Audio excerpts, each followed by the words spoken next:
থাকার কথা হাসপাতালে, ডাক্তারবাবু তখন ব্যস্ত প্রাইভেট চেম্বারে। হাসপাতালে কাতরাচ্ছেন মুমূর্ষু রোগী। অন্তহীন অপেক্ষায় রোগীর আত্মীয়রা, কিন্তু তাতে থোড়াই কেয়ার। তার কাছে প্রাইভেট প্র্যাকটিসটাই তো আগে। ও ডাক্তার, ও ডাক্তার, ও ডাক্তার, তুমি কত শত পাশ করে এসেছো বিলেতে ঘুরে মানুষের যন্ত্রণা ভোলাতে। ও ডাক্তার, ও ডাক্তার, ও ডাক্তার। যতই ডাকুন ডাক্তারবাবুর সময় কই, তিনি তো ব্যস্ত প্রাইভেট প্র্যাকটিসে। ও ডাক্তার, পড়াশোনা তো বুঝতে পারবো না, টিকিটটা দেখতে হবে, দেখে বুঝতে হবে। বললাম তো 11:30 করে পাবেন। সোমবার রাত 12টা নাগাদ হৃদরোগে আক্রান্ত হয়ে মুর্শিদাবাদ মেডিকেল কলেজে ভর্তি হন বছর 70-এর বালকনাথ পাণ্ডে। মুমূর্ষু রোগীকে ফেলে রাখা হয় নিতান্ত অবহেলায়। কোনো চিকিৎসকই দেখতে আসেননি।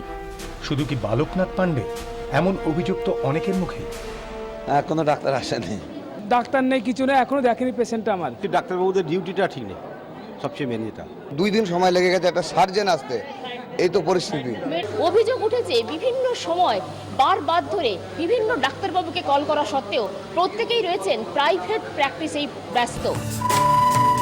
ডাক্তার এলেন, ঘড়িতে তখন সকাল 11:15। স্বাভাবিক কারণেই প্রশ্ন, কিন্তু উত্তর এড়ালেন চিকিৎসক কৃষ্ণ সেন।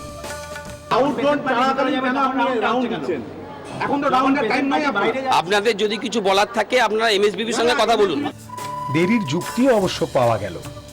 আমাদের 24 ঘন্টায় রাউন্ড এক টাইম। না, তাহলে 24 ঘন্টায় রাউন্ড এক টাইম। কিন্তু হাসপাতাল সুপার তো বলছেন অন্য কথা। যারা প্র্যাকটিসিং ডক্টর আছেন 9টা থেকে 4টের পরে ওনাদের প্রাইভেট চেম্বার ওনারা করতে পারেন, সেখানে আমাদের সরকারের পক্ষ থেকে কোনো রকম কিছু বক্তব্য নেই। সব শুনে অবশ্য তদন্তের নির্দেশ দিয়েছেন হাসপাতাল সুপার। তাঁরই উদ্যোগে বালকনাথ পাণ্ডেকে আইসিইউতে স্থানান্তরিত করা হয়েছে। শুধু কি মুর্শিদাবাদ মেডিকেল কলেজ, রাজ্য জুড়ে ছড়িয়ে রয়েছে এমন ভুরি ভুরি উদাহরণ। চিকিৎসকদের আরও তৎপর হতে সওয়াল করছেন মুখ্যমন্ত্রী স্বয়ং। সেখানে কেন এখনো মানবিক হচ্ছেন না চিকিৎসকদের একাংশ? প্রশ্নটা কিন্তু থাকছে। 24 ঘন্টার জন্য ক্যামেরায় রানা ইসলামের সঙ্গে সোমা মাইতির রিপোর্ট, মুর্শিদাবাদ।